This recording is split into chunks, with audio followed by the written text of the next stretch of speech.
លោកតាវ័យ70ឆ្នាំម្នាក់បានប្រពន្ធក្មេងអាយុត្រឹមតែ19ឆ្នាំស្មានថាជោគស្នេហ៍ពិតមានអីរៀបការបានត្រឹមតែ6ថ្ងៃខាងស្រីរត់តាមប្រុសស្នេហ៍បាត់យ៉ាងណាមិញសម្រាប់លោកតាឈូឆាតគឺមិនដែលគិតរឿងបែបនេះនោះឡើយដោយសារតែលោកតាសង្ឃឹមថាប្រពន្ធដ៏ស្រស់ស្អាតវ័យក្មេងរបស់លោកតា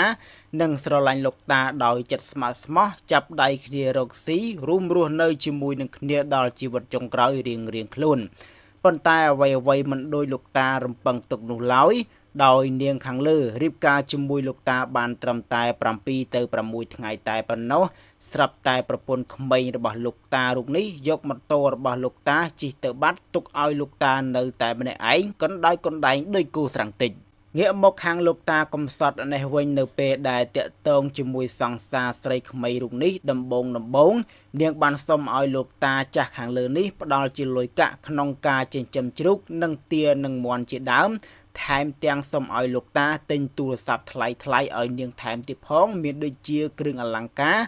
និងមាសពេជ្របន្ទូសូរកាជាច្រើនផងដែរហើយក្រោយពីរៀបការបានរយៈពេល6ថ្ងៃលោកតាបានឃើញប្រពន្ធរបស់ខ្លួនចេញធាតុពិតបែបនេះលោកតានិយាយអ្វីមិនចេញនោះទេបានត្រឹមតែក្រវីក្បាលដោយគោស្រង់តិចអីចឹងហើយលោកតាគិតថាលោកតាចាស់ណាស់ទៅហើយនឹងតែងតែឈឺពេលបានប្រពន្ធក្មេងស្មានតែប្រពន្ធនឹងចេះជួយមើលថែទាំជំងឺលោកតាប៉ុន្តែបែរជាត្រូវខករឿង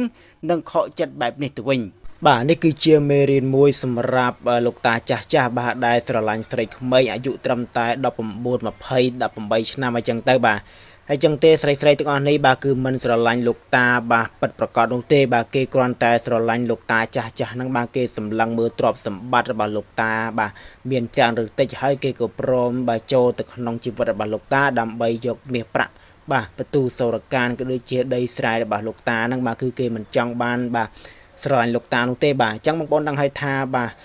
បរិះយើងបាទមានវ័យចំណាស់មួយចំនួនបាទគាត់តែងតែបាទវិលវុជាមួយនឹងស្រីក្មេងបងប្អូនអរគុណបាទមិនគិតពីប្រពន្ធកូននោះទេបាទចង់បានស្រីក្មេងយកមកចិញ្ចឹមអញ្ចឹងទៅហើយមិនដឹងថាស្រីក្មេងនឹងបាទគេបោកនោះទេបាទតែពិតស្រីក្មេងមួយចំនួនបាទគាត់ប្រុសចាស់ដោយសារតែគាត់បាទឃើញបាទមានលុយមានឡានបាទមានវិឡាអញ្ចឹងទៅបាទគេបោកអញ្ចឹងទៅបងប្អូនឃើញប៉ុន្តែបាទលោកតាទាំងអស់នេះដឹងថាគេបោកដែរប៉ុន្តែបាទនៅតែបាទប្រមគេបោកបងប្អូនអរគ្នាឲ្យតែបានបាទនៅចិត្តគេអញ្ចឹងទៅបងប្អូនឃើញបាទនេះគឺជារឿងរ៉ាវមួយដែលធ្វើឲ្យលោកតាបាទមានការឈឺចាប់យ៉ាងខ្លាំងបាទដោយបាទរៀបការជាមួយនឹងបាទប្រពន្ធក្មេងអាយុ19ឆ្នាំហ្នឹងបាទ